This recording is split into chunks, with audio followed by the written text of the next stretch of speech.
Good morning to all the participants in the Symposium on Human Rights Education Methodology taking place today in Ulaanbaatar. My name is Elena Ippoliti and I am the coordinator of the Human Rights Education and Training Unit at the Office of the UN High Commissioner for Human Rights in Geneva. I'm very happy to be even in a video with you today, and I would like to thank the organizers for having invited us to speak. It is actually for us a great pleasure to see such a coalition of national actors, governmental, national human rights institutions, civil society, and the academic world coming together to talk about human rights education and discuss strategies for the country.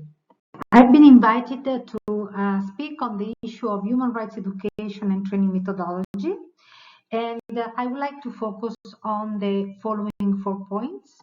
First of all, briefly on a widely recognized definition of human rights education as agreed at the international level.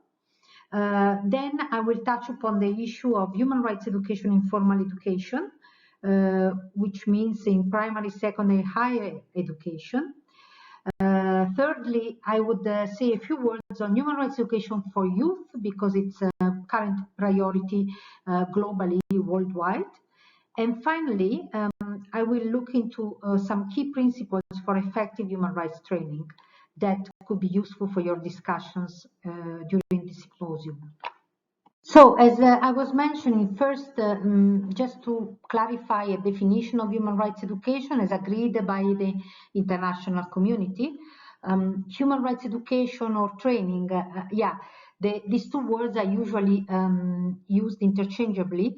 Some actors use education for younger audiences and training for older audiences when it comes to human rights education processes, but at the international level, we can use the whole world human rights education in general.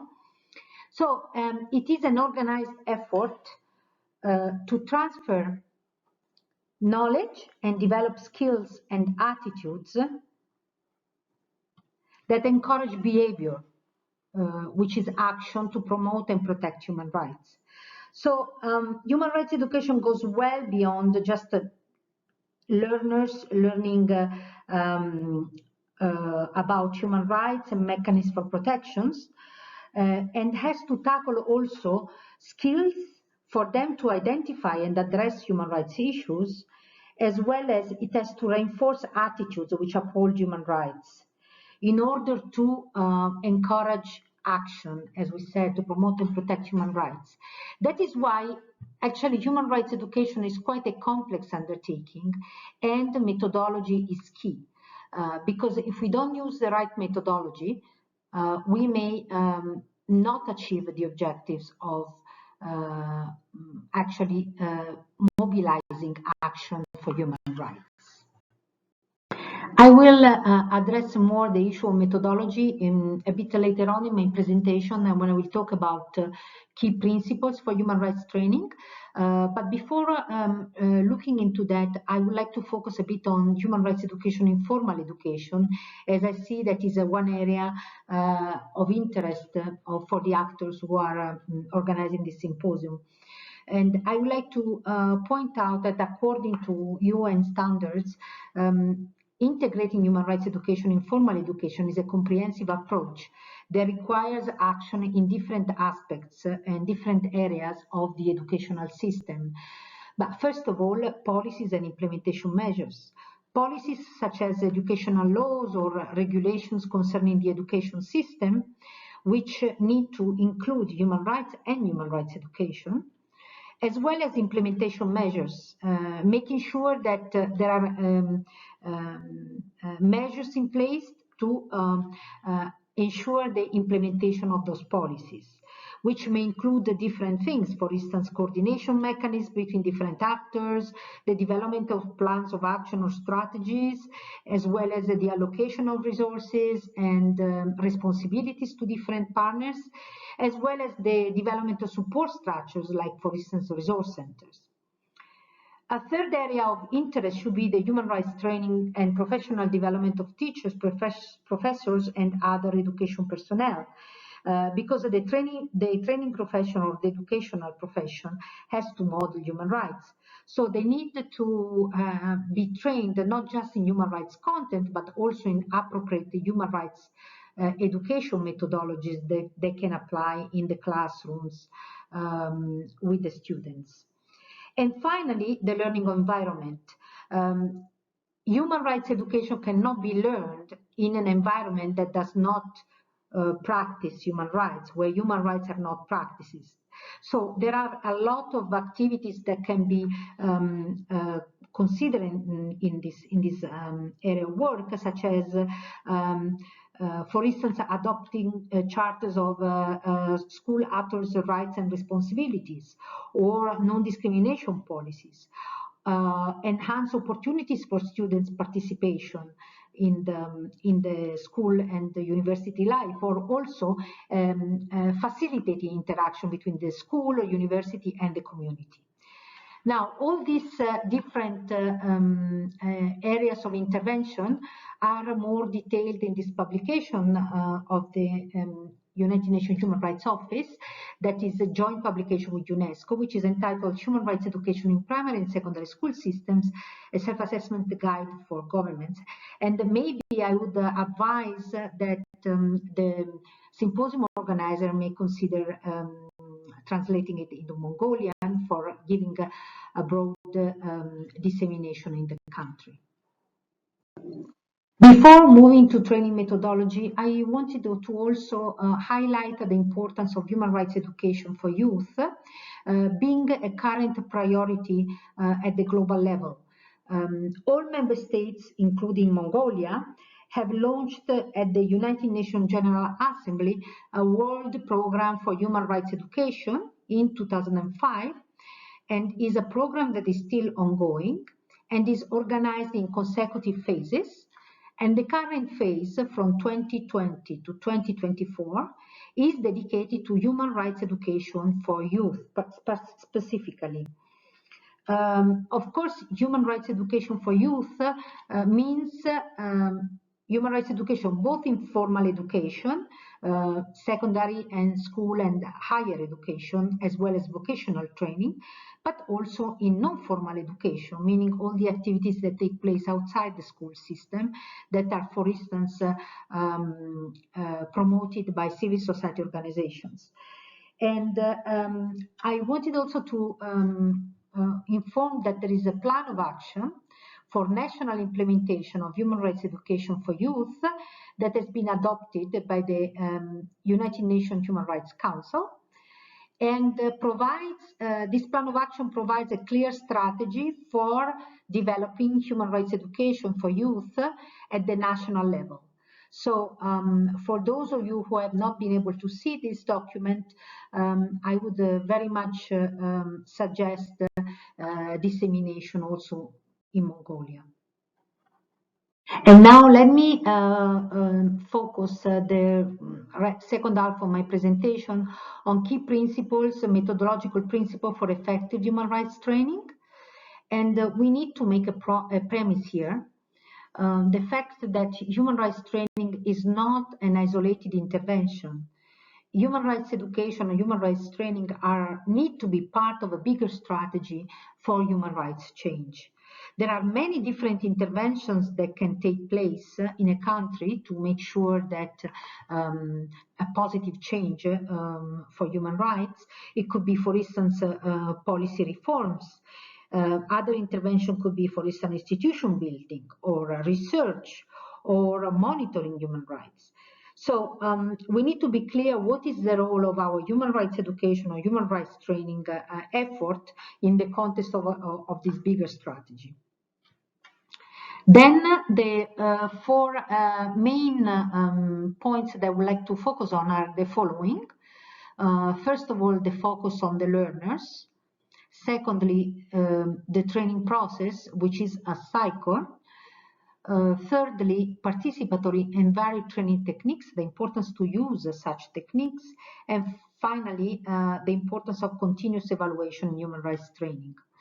All these points are well explained and well detailed in our manual on human rights training methodology, which is entitled From Planning to Impact, which provide full guidance on how to undertake human rights training from the planning phase to the follow-up and impact assessment. So first of all, the focus on the learners. Learning theories have highlighted that learning takes place when education or training efforts are really relevant to the daily life or experience or work of the learners. That is why human rights education and training must include the practical information also to develop the skills to apply human rights principles in either the work or the life of the learners. In order to do so and to be sure that the programs are relevant to the learners, it is important to involve the audience in the training teams, both in the design phase when the training or educational effort is developed and in the delivery phase. It's also extremely important to adopt peer-to-peer approaches. For instance, legal professionals talking to legal professionals, police talking to police, young people talking to young people, because we know that that is also a very powerful learning methodology. And the importance is also, it's very important to value the participants' experience, and that is why it is important to adopt training methodology and training techniques that are participatory. And I will come back to this point in a few minutes. Before doing that, I wanted to spend 1 or 2 minutes on the issue of the training cycle, because human rights training, or let's say a training course, the most evident part is the delivery, meaning when we are in the classroom or where we are in a training room delivering the training. However, the work that has to be done in preparation for the delivery is starts much earlier than the delivery itself. It starts with, because we said the learner is at the center of the training effort, it starts with a thorough assessment of individual and organizational learning needs, which is the training needs assessment program at the planning phase. The training needs assessment supports us in defining results, goals, and learning objectives for our training educational effort. And we then move to the design phase, which, as I mentioned before, should take place with as part of the training team, representatives of the learners we are targeting with our educational effort.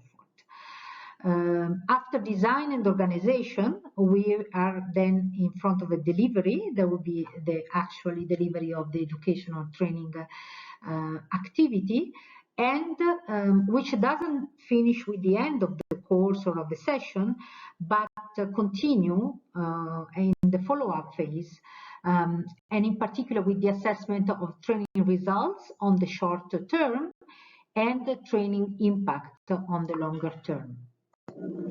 Learning theories have shown that the experience of the learners is key to their learning. So the fact that they would be able to share their experience during the learning process, it's really important for them to be able to learn. What you see on the screen is what we call the training rainbow. And this rainbow looks at the different roles that the trainer can take in order to facilitate the learning of participants. First of all, the trainer, as you see from the left part, can adopt a telling modality when it's the trainer that is providing content for the learning process. Then the trainer may adopt a moderating modality, which is when the trainer moderates inputs from different participants in the learning process. And then on the right, the overseeing modality, which is when the trainer is rather leaving the participants develop their learning and is just overseeing the learning process. Each of these three modalities has a number of training techniques that can be used, and all of them are legitimate techniques that can be used in a human rights training course. You will see some of them are more diffuse, like let's say the participatory presentation that I'm delivering at this moment, which is on a telling mode, where I am providing the content to this session. But again, there are many other training techniques that can be used, and all of them are useful to enhance the learning of the participants. You will see that on the left side, the trainer's contribution to the content is higher, and on the right side is lower. And at the contrary, the learner's active participation is lower on the left side and higher on the right side. More information on these techniques is provided in our training manual, where we present 26 techniques on the 3 different types of modality: telling, moderating, overseeing, that can be easily used for any human rights education and training process. And then the fourth point is about the importance of continuous evaluation in human rights training, which is evaluation throughout the training cycle. Sometimes when you ask participants in trainings at the beginning, when is evaluation taking place? They say at the end of the training. After the training, you have an evaluation form to fill. Actually, this methodology of continuous evaluation look at evaluation as a process that takes place throughout the training cycle, which is the cycle I mentioned before. First of all, in the planning phase, as we saw before, in the planning phase, it is important to undertake a training needs assessment. It is a form of evaluation that ensures that the training would meet the needs of the learners. And of course, the training needs assessment help us developing learning objectives for our training activity. During the design phase, what takes place is the so-called formative evaluation, which is the one conducted while the training is taking shape, to make sure that the design is on the right track. There are different ways to do so. For instance, checking with the experts on methodology or experts on content or representative learners.